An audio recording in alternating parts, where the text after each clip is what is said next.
सुप्रभात, good morning. हम दोनों रेडी हैं।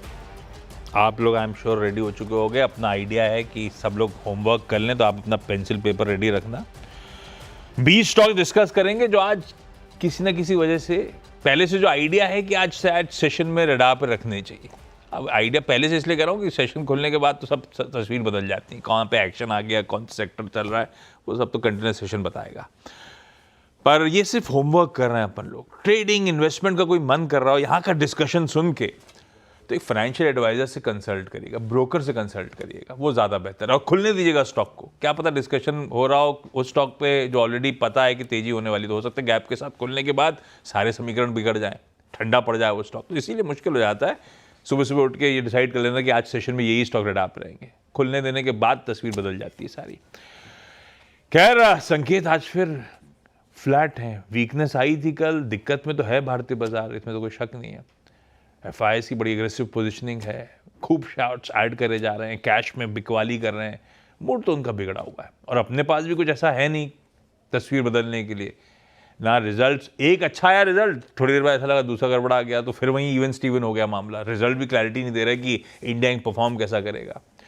खैर, इन सब के बीच में टीम बनानी है। आशीष, गुड मॉर्निंग। तबियत कैसी? कल थोड़ी तबियत नासाज हो गई थी, क्या है? तबियत ठीक ठाक? हाँ, तबियत तो अब काफ़ी बेटर है। और अच्छी बात ये लग रही है ना कि आज लिस्ट बनाने में दिक्कत नहीं हुई है। खबरें आनी शुरू हो गई, रिजल्ट आने शुरू हो गए और थोड़ी सी क्लैरिटी भी मिल गई है। अब फायदा होगा कैश के रिजल्ट में, वहां पर काफ़ी सारे आइडियाज़ मिल सकते हैं। और कल का दिन तो ऐसा था, मैं थोड़ा सा ऑफिस से जल्दी चले गया, तो उसके बाद जब फ़ोन उठा रहा हूँ 2 खबरें दिख रही है। अच्छी खबरें दिख रही है जहाँ पे तुम व्यू बना सकते हो कि क्या करना चाहिए। Yes, true. हाँ, और गिफ्ट निफ्टी फ्लैट ही है। एफआईआई की बिकवाली थोड़ा सा डेंट दे रही है मूड को।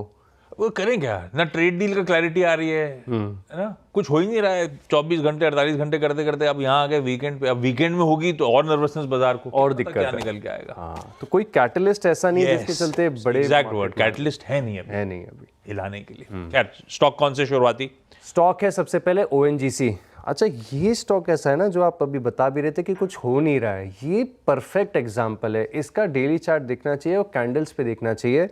अब ठीक से याद नहीं है लेकिन बता रहा हूँ, ऑलमोस्ट 15-17 दिन हो चुके हैं स्टॉक इतनी छोटी सी रेंज में, कुछ नहीं हो रहा ओएनजीसी के अंदर, कहीं मूव देखने को नहीं मिल रहा है। और ये भी स्टॉक अगर आप देखें तो एक कैटलिस्ट की तलाश में। अब ये कैटलिस्ट के अपसाइड होगा डाउनसाइड होगा कहना मुश्किल है। अब फिलहाल के लिए अगर आप देखें तो कल क्रूड में थोड़ी सी तेजी आई है, सब्सटैंशियल तेजी नहीं है, 1-1.25% की तेजी यहाँ पर देखने को मिली थी। और साथ में ओएनजीसी को लेकर एक खबर भी आ रही है कि गुजरात में जामनगर, यहाँ पर इनकी जो रिफाइनरी है, यहाँ पर ये एडिशन कर रहे हैं क्षमता का, और करीब 2 लाख से लेकर 2,40,000 बैरल्स पर डे का ये एक्सपांशन कर रहे हैं। तो इसका एक बेनिफिट देखने को मिल सकता है। तो तेज़ी की तरफ फिलहाल के लिए इस स्टॉक को आप अपने लिस्ट में शामिल कर सकते हैं। दूसरा स्टॉक है इंडियन होटल्स। यहाँ पर आपको नतीजों का इम्पैक्ट देखने को मिलेगा। नतीजे अगर आप देखें तो पिछले साल का ऑलरेडी ऊंचा बेस है, क्योंकि लगातार हम देख रहे हैं कि ट्रैवल टूरिज्म की थीम कमाल कर रही है, तेज़ी यहाँ पर आ रही है। अब इसके बावजूद आप देखें तो पिछले साल के मुकाबले एबिटा यहाँ पर 28% की बढ़त देखने को मिली है। 450 करोड़ से बढ़कर 576 करोड़, यह आंकड़ा यहाँ पर देखने को मिला है। मुनाफे में जो ग्रोथ आई है ठीक ठाक आई है, तकरीबन 20% की है। और मार्जिन्स ये गिरे हैं 29% से घटकर 28%। लेकिन खास बात है कि जो डबल डिजिट रेवेन्यू की गाइडेंस है, लगातार एक्सपांशन के इनके प्लान्स है, ये बिल्कुल बरकरार देखने को मिल रहे हैं। कुछ ब्रोकरेज हाउस ऐसे हैं जिन्होंने टारगेट प्राइस कट किए हैं, लेकिन रिजल्ट की कमेंट्री अगर आप देखें तो बता रहे हैं कि टफ टाइम में भी अच्छा प्रदर्शन देखने को मिला है। तो ये स्टॉक पॉजिटिव बायस के साथ आप अपनी लिस्ट में शामिल कर सकते हैं। हाँ, बढ़िया टेक्नो फंडा अप्रोच है। ओएनजीसी को रडार पर रखिए, इंडियन होटल्स को रडार पर रखिए। आइए कुछ इंपॉर्टेंट नंबर्स पे डिस्कशन शुरू करते हैं। विप्रो पहला, बहुत अच्छे नंबर्स हैं नहीं, पर क्या है, विप्रो ने डिलीवर करके दिया इस बार, लार्जली इन लाइन जो हम एक्सपेक्ट करके चल रहे थे। और आपको याद होगा जब सीएनबीसी आवाज ने प्रेजेंट करा था कि क्या एक्सपेक्टेड है, तो एक बैंड हर चीज का हाईलाइट करा था। अच्छी बात यह कि उस बैंड के अपर थ्रेशोल्ड पे विप्रो ने डिलीवर करके दिया है। तो ऐसा नहीं कि कोई पॉजिटिव सरप्राइज है, पर वो बैंड के अपर थ्रेशोल्ड पे आया विप्रो के लिए, ये भी कमेंडेबल है।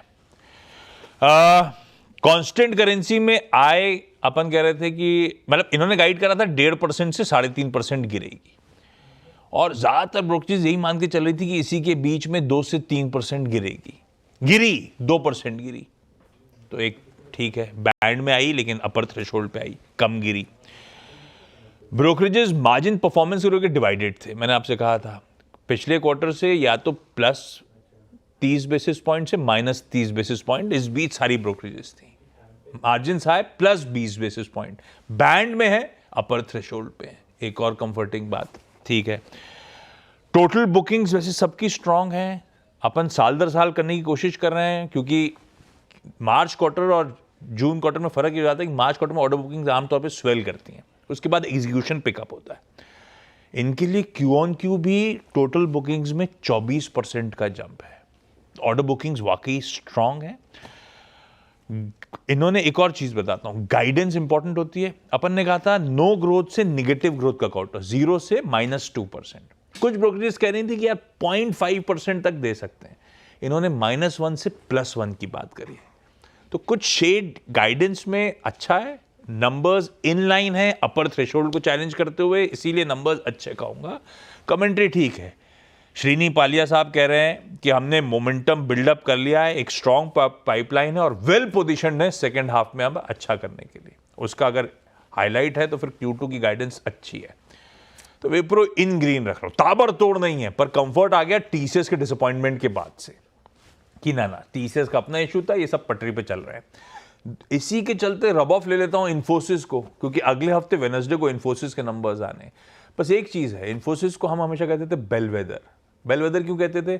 सबसे पहले नंबर देता था और गाइड करता था, गाइडेंस देता था पूरे साल की, तो बेलवेदर था। बेलवेदर मतलब वो शीप जो सबसे आगे घंटी लगा के चलती रहती है, उसके पीछे सारी शीप चलती हैं। इस बार ये घंटी वाली शीप सबसे पीछे चल रही है, तो पता नहीं डायरेक्शनली कहाँ जा रही है, लेकिन इन्फी को इन ग्रीन रखता हूँ पोस्ट विप्रो नंबर्स। पहले 2 हो गए। तो आईटी स्टॉक्स पर बड़ी ज़बरदस्त क्लैरिटी है और यहाँ पर फोकस रखना चाहिए। स्टॉक मुझे पसंद आ रहा है रॉयल ऑर्किड, यहाँ पर आप रख सकते हैं नज़र। और जैसे कि विप्रो के नतीजों पर इन्फोसिस है, ऐसे इंडियन होटल्स के जो नतीजे आए हैं और ठीक नंबर्स हैं, अच्छे नंबर्स हैं, थोड़े से चैलेंजेस होने के बावजूद अच्छे नंबर है, हाई बेस के बावजूद अच्छे नंबर है। तो हो सकता है कि अगर इंडियन होटल्स यहाँ पर तेज़ी आए तो इसका एक इम्पैक्ट आपको पूरे हॉस्पिटैलिटी सेक्टर पर देखने को मिल सकता है। इनमें से एक रॉयल ऑर्किड, इसे आप रडार पर रख के चल सकते हैं। कारण ये भी है कि स्टॉक तकरीबन 3 महीने के हाई पर चल रहा है और अगर आप इसका मंथली और वीकली चार्ट देखेंगे तो लगातार बड़े स्ट्रॉन्ग अप ट्रेंड में, नो डाउट थोड़े से करेक्शंस यहाँ पर देखने को मिले, लेकिन अगर आप लॉन्ग टर्म ट्रेंड को देखें तो बड़ा मजबूत है और इसी के चलते रॉयल ऑर्किड यहाँ पर आप रखेंगे खास नज़र। अगला स्टॉक है L&T और यहाँ पर भी खबरों के चलते फोकस रहेगा। हालांकि L&T एक ऐसा स्टॉक है ना, जैसे 5, 10, 15, 20 हज़ार, 25 हज़ार के भी ऑर्डर मिल जाए ना तो इसमें ज़्यादा हलचल होती नहीं है, लेकिन जो डेवलपमेंट्स लगातार पॉजिटिव साइड पर होते हैं ये लॉन्ग टर्म के लिए काफ़ी बढ़िया होते हैं। अब ये देखिए ये स्टॉक इतना वेल डाइवर्सिफाइड है और साथ में अगर आप देखें तो खबर ये निकल कर आ रही है कि इन्होंने HAL को पहला विंग असेंबलीज जो LCA यानी लाइट कॉम्बैक्ट एयरक्राफ्ट होते हैं, तेजस MK1A, ये डिलीवर किया है। तो इस खबर के चलते अब डिफेंस में भी L&T की माइट नज़र आ रही है, तो यहाँ पर आप नज़र रखिएगा, L&T तेज़ी थोड़ी सी आ सकती है। अच्छा, अब अगला नंबर इंपॉर्टेंट था एक्सिस बैंक का। एक्सिस बैंक के नंबर्स मैं वीकिश कहूँगा बस, क्योंकि इसमें कुछ टेक्निकल एडजस्टमेंट्स हैं, इसीलिए आपको बहुत खराब दिख रहे होंगे। समझाता हूं। नंबर्स खराब तो हैं ही हैं। हेडलाइन नंबर्स NII केवल 0.8% बढ़ा, स्ट्रीट एक्सपेक्ट कर रहा था 2 से 3% बढ़ जाएगा भाई। हेडलाइन नंबर्स में मुनाफा 4% गिरा साल दर साल, स्ट्रीट एक्सपेक्ट कर रहा था 3% बढ़ेगा, तो थोड़ा सा डिसअपॉइंटमेंट है। NIMs कॉन्ट्रैक्ट हो गए, 17 बेसिस पॉइंट्स कॉन्ट्रैक्ट हुए। 3.85 अपनी एक्सपेक्टेशन चल रही थी मोटा मोटी स्ट्रीट की, 3.8 पे आया, ठीक है, चलो यहां तक नंबर ठीक है। दिक्कत कहां से आई? प्रोविजनिंग में स्पाइक है, Q on Q 190% का, ग्रॉस स्लिपेजेस 70% बढ़े, ग्रॉस NPA 1.28 से बढ़ के 1.57% पे आए। यहां देख के लगेगा गड़बड़ है, पर यहां पे मैनेजमेंट की क्लैरिटी है। जब आप इन्वेस्टर प्रेजेंटेशन देखेंगे वहीं एसेट क्वालिटी वालों उन्होंने एक एस्ट्रिक बना रखा है, नीचे जाएंगे वो बोलेंगे टेक्निकल इंपैक्ट है। अब वो समझिए टेक्निकल इंपैक्ट क्या है। वो कह रहे हैं NPAs क्लासिफाई होते हैं 2 तरीके से, एक होता है DPD, डेज पास्ट ड्यू, तो NPA हो गए, ड्यू था, उससे कितने दिन आगे निकल गए, एनपीए बन गए। दूसरा होता है क्वालिटेटिव क्राइटेरिया। हमने वो डीपीडी क्राइटेरिया में कोई बदलाव नहीं किया जो टेक्निकल है, हमने बदल दिया अपना क्वालिटेटिव क्राइटेरिया, और हम थोड़े से और प्रूडेंशियल हो गए हैं, प्रूडेंट हो गए हैं मार्केट को लेकर। तो हमने जो करा है उससे हम अपनी बैलेंस शीट को और मजबूत और रेजिलिएंट बना रहे हैं। उस टेक्निकल एडजस्टमेंट के चलते हमारी एसेट क्वालिटी में इस तरह का आपको डिटोरिएशन नजर आ रहा है। अब मुझे समझ में नहीं आ रहा स्ट्रीट कैसे लेगा, है नंबर्स फिर खराबी, तो मैं लाल लेके जा रहा हूं with a pinch of salt कि अब जब एनालिस्ट कॉन्फ्रेंस कॉल्स हो रही होंगी, रिपोर्ट्स आ रही होंगी, तो देखते हैं एनालिस्ट कैसे रीड थ्रू कर रहे हैं। एक्सिस थोड़ा सा अंडर परफॉर्मर रहा भी है ना। कॉन्फिडेंस है कमेंट्री में कि हम यहां से इंडस्ट्री से बेहतर ग्रो करेंगे आने वाले साल में, ठीक है। तो लाल रख रहा हूं, लेकिन इतना बड़ा हाउलर नहीं है जितना कल रात में सब मान के चल रहे थे एसिड क्वालिटी और स्लिपेज वगैरह के आंकड़े देख के। खैर आगे बढ़ता हूं, एक ही भी मैंने बहुत टाइम स्पेंड कर दिया। एलटीआई माइंडट्री अगला, अच्छे नंबर्स हैं। डॉलर आय में 2% का जंप है, मार्जिन 50 बेसिस पॉइंट्स बढ़े हैं, मुनाफा 11% क्यू ऑन क्यू बढ़ा है, ऑर्डर बुकिंग स्ट्रांग है, 17% साल दर साल का जंप है। और मैनेजमेंट कमेंट्री मैंने भेजी थी, अगर लिखी हो तो स्क्रीन पे आ जाएगी। वेणु लांबू की जो सीईओ एमडी हैं, अच्छी कमेंट्री है। सबको मिला के एलटीआई को भी ग्रीन कर दिया है। अगले दो कौन से भाई साहब? शॉपर स्टॉप, और इस स्टॉक को भी अगर आप थोड़ी सी ट्रिकी नज़रिए से देखेगा, क्योंकि घाटा हुआ है, लेकिन अच्छी बात है कि घाटा कम हुआ है। जो 23 करोड़ का पिछले साल घाटा था वो 16 करोड़ का हो गया है। और एक चीज़ जो इस नतीजों में मुझे अच्छी लग रही है कि टॉप लाइन काफ़ी बड़ी आई है, और किसी भी रिटेल कंपनी के लिए टॉप लाइन बड़ी इंपॉर्टेंट होती है। पिछले 13 क्वार्टर्स में आप लगभग 13 क्वार्टर नहीं, यही समझ लीजिए कि highest ever quarterly revenue company ने दर्ज की है। और जो एबिटा है ये 143 करोड़ से बढ़कर 172 करोड़ हो गया। और इनका जो ब्यूटी सेगमेंट है इसमें प्रदर्शन काफ़ी बढ़िया देखने को मिला, और इससे ग्रोथ को कंट्रीब्यूट भी कर रहा है। तो शॉपर स्टॉप, यहाँ पर नतीजे थोड़े से ट्रिकी हैं, लेकिन कुछ अच्छा भी है नतीजों में, तो इसके चलते हर निशान में रडार पर रहेगा। ऐसा ही एक और स्टॉक है सनटेक। यहाँ पर आप देखें तो एबिटा में बढ़त देखने को मिली है। 31 करोड़ का जो एबिटा पिछले साल था, अब इस बार बढ़कर 48 करोड़ आपको देखने को मिला है। और जो रियल एस्टेट कंपनीज में इन ऑपरेटिंग नंबर से ज़्यादा प्री सेल्स बड़ी इंपॉर्टेंट होती है। तो प्री सेल्स आप देखें तो ग्रोथ मुझे ठीक ठाक लग रही है। पिछले साल के मुकाबले प्री सेल्स 31% बढ़कर तकरीबन 657 करोड़ आपको देखने को मिले। तो प्री सेल्स में बढ़त है, परफॉर्मेंस ठीक ठाक है। तो सनटेक इसको भी आप अपने रडार पर पॉजिटिव तरीके से रखिएगा। 2 ग्रीन कर दिए। थोड़ा सा आज टिकट प्राइस छोटा दिख रहा होगा, थोड़ा एक्साइटमेंट बढ़ जाए। लास्ट टाइम इसमें अशोक लेलैंड की लेसी कहा था, उस दिन चला नहीं था। तो ये ध्यान रखिएगा, सिर्फ रडार पर रखने वाले स्टॉक्स हैं, ऐसा समझिए। संवर्धन मदरसन इंटरनेशनल ग्रीन ले जा रहा हूं। आज एक्स डेट है, 142 का जो बोनस डोल आउट था, ये तो कुछ कर ही नहीं रहा है, बहुत अच्छे कंसोलिडेशन में है। मदरसन सुमी वायरिंग तो फिर भी चला हुआ है, इसकी भी एक्स डेट साथ साथ है, बोनस इशुएंस 142 का। दोनों एडजस्टेड दिखने वाले हैं, इसलिए मेंशन कर रहा हूं, दोनों को रडार पर रख लेते हैं। इन ग्रीन लेके जा रहा हूं, देखेंगे बिहेवियर कैसा रहता है। 10 स्टॉक, सॉरी। चलिए ब्रेक के बाद आपका स्वागत है। लिस्ट में आगे बढ़ते हैं और बात करते हैं कुछ और स्टॉक्स की। तो रडार पर रह सकता है तत्वचिंतन फार्मा, और ये स्टॉक भी अगर आप देखें तो केमिकल स्पेस से है। अब यहाँ पर भी खबरों के चलते स्टॉक आप अपने रडार पर रख सकते हैं। कारण ये है कि एस इन्वेस्टर मुकुल महावीर अग्रवाल, इनके नाम जब शेयर होल्डिंग में आते हैं ना, तो स्टॉक्स में एक अलग तरीके का बज़ बन जाता है। अब जो Q1 की शेयर होल्डिंग के डेटा लगातार अपलोड हो रहे हैं, तो इसमें पता चला है कि इनका जो स्टेक है ये आ गया है तकरीबन 1.28% का। तो तत्वचिंतन फार्मा, इस स्टॉक को आप बतौर हरे निशान में पॉजिटिव व्यू के साथ अपनी लिस्ट में शामिल कर सकते हैं। अगला स्टॉक बताता हूँ तत्वचिंतन फार्मा के बाद, वो है 361 वैम। यहाँ पर भी आप नज़र रखिएगा। और नतीजों में अगर आप देखें तो थोड़े से एडजस्टमेंट देखने को मिलेंगे। कारण ये कि इन्होंने जो BNK का एक्विजिशन किया था, इसके चलते AUM में ज़बरदस्त ग्रोथ देखने को मिली। लेकिन इसके बावजूद आप देखें तो नतीजों के बाद जेफरीज का कॉन्फिडेंस इस स्टॉक के ऊपर बढ़ा है, और इसी के चलते इन्होंने जो टारगेट प्राइस है वो 1270 रुपये से बढ़ाकर अब 1390 कर दिया। अच्छा, अगले दो, ये आशीष बता रहे थे फ्राइडे, लेकिन मेरा वो लॉजिक नहीं था। यूनाइटेड स्पिरिट्स को रडार पे रखिए।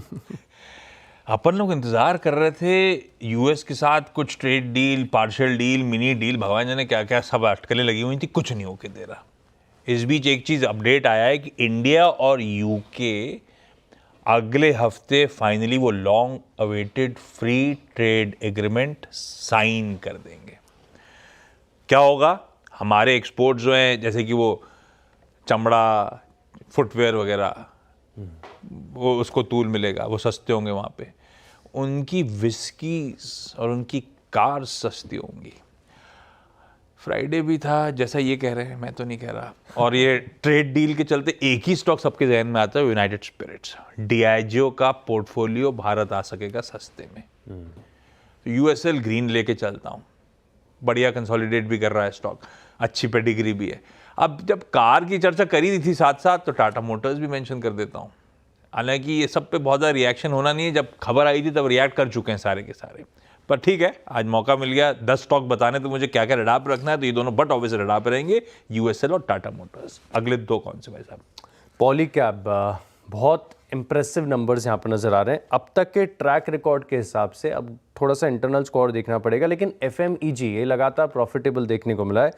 अब बात यह है कि पिछले 13 क्वार्टर्स, इनफैक्ट इसमें भी आप ये समझ सकते हैं कि highest ever revenue, EBITDA, margins, PAT, ये बेस्ट परफॉर्मेंस अब तक क्वार्टरली कंपनी ने दिया है। तो पॉलीकैब यहाँ पर देखना होगा कि ब्रोकरेज हाउस का क्या व्यू निकल कर आ रहा है। लेकिन क्योंकि वैल्यूएशन के थोड़े से कंसर्न, और जब मैं इसका प्रीव्यू बता रहा था तब ये भी बताया कि स्टॉक चल भी चुका है, एक महीने में जहाँ तक याद रहा है ऑलमोस्ट 10% की तेज़ी स्टॉक में देखने को मिली है। तो पॉलीकैब, इसको भी थोड़े से पिंच ऑफ सॉल्ट के साथ अपनी वॉच लिस्ट में ऐड कर लीजिए। और अगर पॉलीकैब चल जाता है तो आपको बाकी के जितने भी वायर्स एंड केबल्स वाली कंपनी है इसमें असर देखने को मिलेगा, चाहे एफएमईजी में हैवेल्स हो या फिर छोटे स्टॉक्स में आरआर काबिल हो, सबको आप रडार पर रख सकते हैं। मैंने केईया इंडस्ट्रीज सुन लिया क्योंकि सीधे तौर पर कोरिलेशन है इनका।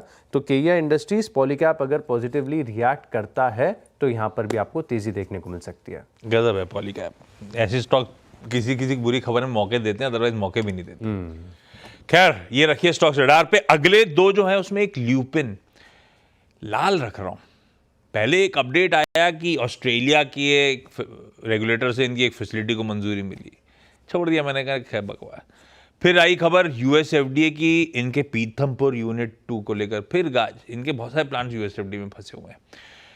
फॉर्म 483 मतलब इंस्पेक्शन करा था, इंस्पेक्शन के बाद जांच की रिपोर्ट, जांच की रिपोर्ट में 4 आपत्तियां सामने आई हैं। अब ये कितनी डेटा इंटीग्रिटी, जिसको बाजार ज़्यादा डरता है, वो है कि नहीं पता नहीं। कंपनी कह रही है हम करेक्टिव एक्शन जल्द देंगे टाइप्स। मैं लाल लेके जा रहा हूँ ल्यूपिन को, हालांकि ये स्टॉक कूल ऑफ होकर वैसे ट्रेड कर रहा है। नुवोको विस्टास को ले जा रहा हूँ भाई ग्रीन में। ये वैसे आमतौर पे ज़्यादातर एनालिस्ट के रडार पर रहता नहीं है, क्योंकि वो क्या नाम था, निर्मा के नाम से समय से झटका लगा हुआ है सबको, कॉर्पोरेट गवर्नेंस वाला। खैर, नुवोको ग्रीन इसीलिए है कि आय 9% बढ़ी साल दर साल, इबिटा 69% का जंप, 13% के मार्जिन्स बढ़ के 20.1% पे आए, और मुनाफा तो खैर मल्टीफोल्ड उछाल है, 133 करोड़ पे पहुंचता हुआ। ऑपरेशनली नंबर्स कमेंडेबल, तो इसीलिए सिर्फ ग्रीन रखता हूं। 10 स्टॉक्स पूरे। अरे समय बचाएगा डायरेक्टर साहब? एक इमेज दिखाइएगा जो वीरू डिकोड नहीं कर पाए। दिखाइए डायरेक्टर, है क्या? इस वीकेंड मैं ये मूवीज देखने वाला हूँ। कौन सी हैं? ये क्या है? इमोजीज को आपको डिमिस्टिफाई करना है, डिकोड। ये एक ही? ये नहीं, पहली एक है, नीचे दूसरी है, 2 अलग अलग मूवीज है। बड़ा मुश्किल लग रहा है, तो ट्राई तो करो। ये तो नाइस का सिंबल होता है ना, ये नाइस मैन क्या है? हाँ तमशराज जो खेलते हैं। ये तो पता, नाइस मैन के आगे बढ़ो। नाइस मैन, ये हिंदी में कि इंग्लिश में? ये इतना नहीं पूछ सकते। चलो इंग्लिश में पहली वाली। नाइस मैन नहीं हो सकता तो क्या होगा? Nice person. वो सुपरमैन। दूसरी। और ये क्या है? ये टेस्ट ट्यूब है? हाँ, ये टेस्ट ट्यूब है ना? हाँ। Test 1 what? ये 1 है, नंबर 1 है, ये तो नंबर 1 है। हाँ, तो आंसर बताओ। नहीं, ये भी बताना पड़ेगा आपको। फॉर्मूला 1। ओफ, फॉर्मूला 1, यस। इतनी मेहनत करी, देखो डिकोड ही नहीं कर पा रहा है। वो वीरू ने नहीं करा, मैं भी परेशान था कि अब डिकोड करवाऊं, आंसर भी देना जरूरी था मुझे। वो वर्ल्ड इमोजी डे था ना, तो उसके सेलिब्रेशन में मैं आज लेके आया था। बहुत। खैर, ये 2 मूवीज निपटाने के वैसे मैंने पता नहीं निपटा पाऊंगा, नहीं निपटा पाऊंगा, 2 पिछले हफ्ते से पेंडिंग पड़ी हुई हैं। खैर, ब्रेक का समय है, ब्रेक के उस पर जब लौट के आएंगे तो हमारी टीम्स का एक क्विक रैप अप।